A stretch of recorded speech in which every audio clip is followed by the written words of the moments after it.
Assalamualaikum warahmatullahi wabarakatuh. Selamat pagi semuanya. Bagaimana kabarmu hari ini? Syukur alhamdulillah pada pertemuan kali ini kita bisa melakukan pembelajaran kembali dalam mata pelajaran prakarya di kelas 7, di mana pada pembelajaran ini kita akan melanjutkan materi kita di bab yang ketiga. Sebelum kita mulai pembelajaran kita, alangkah baiknya jika pembelajaran ini kita mulai dengan membaca doa terlebih dahulu supaya nanti pada pertemuan kali ini kita diberikan kelancaran untuk melakukan proses pembelajaran. Oke ya, berdoa dimulai.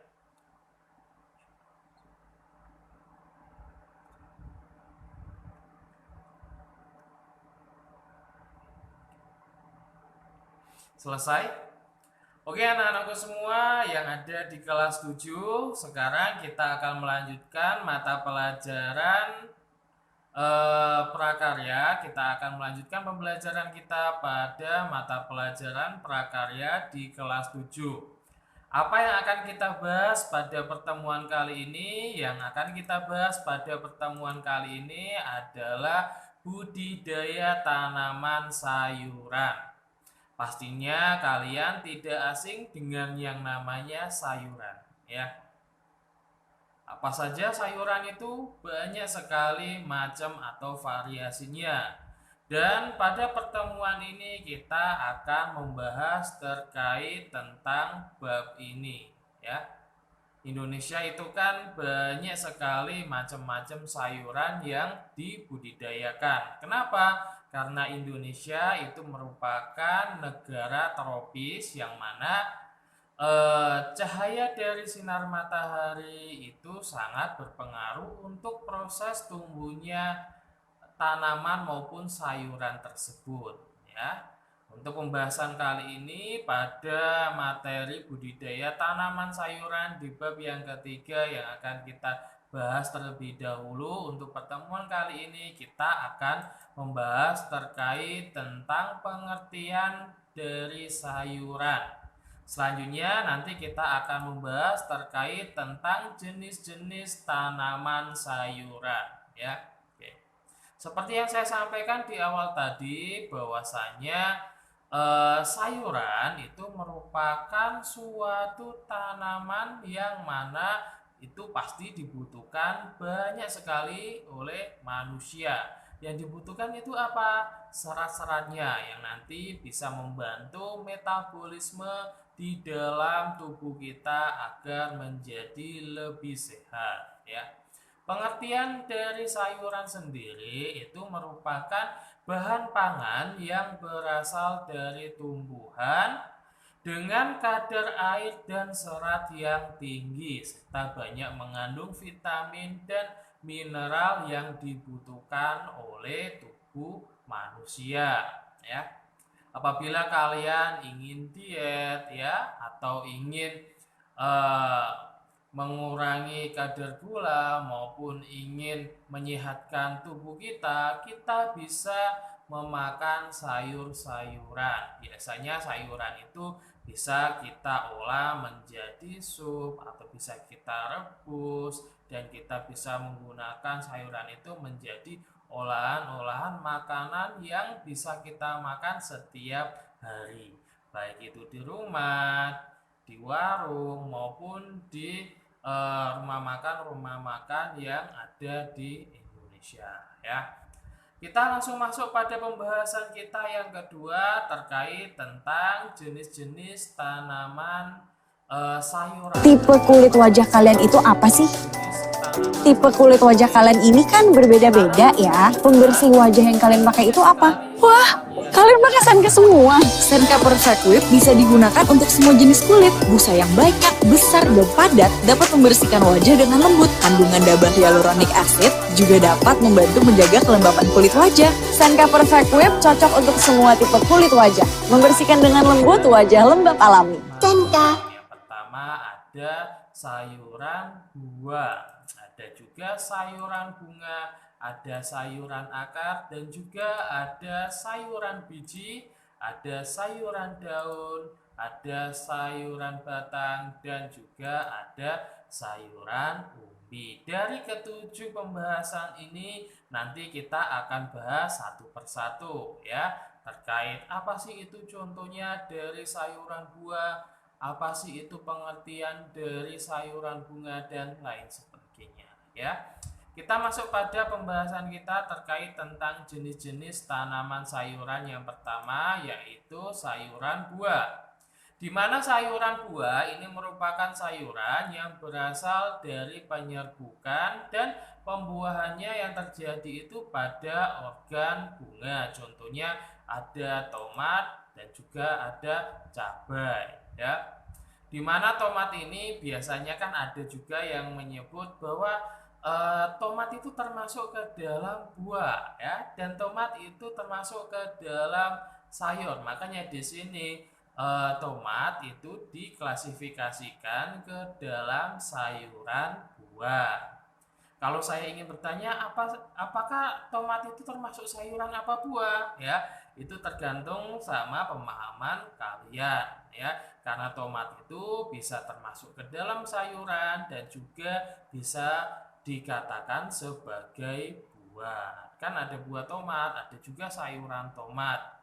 Beda wilayah atau beda negara itu juga beda nanti pemahamannya. Tapi kalau di dalam dunia kedokteran, kalau tomat itu termasuk ke dalam sayuran. Kenapa? Karena tomat itu eh, glukosanya sangat sedikit atau kadar gulanya itu sangat sedikit ya jika dibandingkan dengan buah-buah yang lain. Makanya untuk tomat ini bisa dikatakan sebagai sayuran. Tapi kalau ahli botani atau ahli dalam tanaman, ahli botani itu biasanya menyebut tomat ini sebagai buah ya. Pada intinya seperti itu. Selanjutnya ada sayuran bunga. Sayuran bunga ini merupakan sayuran yang terdapat dalam perkembangbiakannya itu secara generatif atau penyerbukan dan juga buahnya ya. Contohnya itu seperti bunga turi dan juga bunga kol. Nah, ini contohnya. Kalian pasti sering lihat kan, biasanya dipakai untuk sop. Nah, itu merupakan contoh dari sayuran bunga yang berkembang biaknya secara generatif. Selanjutnya di situ ada dua contoh terkait tentang jenis tanaman sayuran. Kalau kalian identifikasi dari sayuran yang ada di situ, itu termasuk ke dalam jenis tanaman sayuran jenis apa? Yang kalian lihat di situ adalah sayuran wortel dan juga lobak, yang mana dari dua contoh yang ada di tampilan tersebut itu termasuk ke dalam jenis sayuran akar, yang merupakan sayuran yang biasanya terdapat di dalam tanah dan tidak beruas. Biasanya sayuran ini itu yang kita manfaatkan adalah akarnya. Wortel sama lobak itu termasuk ke dalam akar karena berkembangnya itu di dalam dan bisa tumbuh ya. Selanjutnya itu ada sayuran biji, biji-bijian. Merupakan sayuran yang berasal dari buah setelah terjadinya penyerbukan dan pembuahan pada bunga tersebut. Contohnya ada kacang merah dan juga melinjo ya. Seperti yang kalian lihat, kacang merah pasti tidak asing, kalian sering menjumpainya ya.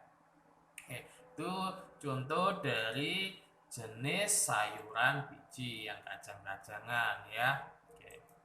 Selanjutnya ada sayuran daun. Contohnya ada sawi, bayam, dan juga kubis. Sawi, bayam, dan kubis itu merupakan sayuran yang terdapat hanya pada bagian batangnya. Itu biasanya bisa kita olah juga sebagai sop, bisa juga sebagai somai ya. Itu biasanya bisa dipakai juga untuk tumis dan lain sebagainya ya. Sangat bermanfaat sekali untuk sayuran-sayuran ini ya, karena mengandung serat yang sangat bermanfaat bagi metabolisme tubuh kita ya. Selanjutnya ada sayuran batang. Di sini sayuran batang yang dibuat untuk contoh adalah rebung dan juga asparagus. Sayuran batang ini merupakan jenis sayuran yang terdiri dari buku dan ruas. Buku itu merupakan tempat menempelnya daun. Contohnya di sini ada rebung ya. Rebung itu merupakan salah satu olahan sayuran yang biasanya diambil dari batang bambu yang masih kecil ya. Nah, masih kecil itu kita potong dan kita olah menjadi sayuran. Nanti bisa kita rebus terlebih dahulu dan untuk kulitnya itu bisa kita kupas ya. Selanjutnya yang terakhir ada sayuran umbi. Sayuran umbi ini contohnya seperti kentang dan juga bawang merah, yang mana ini biasanya untuk jenis ini sayuran yang berasal dari bagian tanaman yang membengkak dan akan membesar karena adanya penimbunan makanan pada bagian tersebut ya. Jenis-jenis dari sayuran umbi itu seperti kentang dan juga bawang merah yang membesar ya. Itu merupakan contoh-contoh dari jenis tanaman sayuran ya. Ada 7 tadi jenisnya. Dan untuk evaluasi pada pertemuan kali ini ada 5 pertanyaan. Yang pertama, jelaskan pengertian sayuran. Yang kedua, sebutkan jenis-jenis tanaman sayuran. Yang ketiga, rebung itu termasuk dalam tanaman sayuran jenis apa? Dan yang keempat, sebutkan contoh tanaman sayuran bunga. Yang kelima, jelaskan apa itu sayuran buah ya. Itu saja untuk pertemuan kita pada pertemuan mata pelajaran prakarya di kelas 7 ini. Saya harap kalian masih tetap semangat untuk pembelajaran kita ke depannya ya. Itu saja, kurang lebihnya saya mohon maaf. Akhirul kalam, assalamualaikum warahmatullahi wabarakatuh.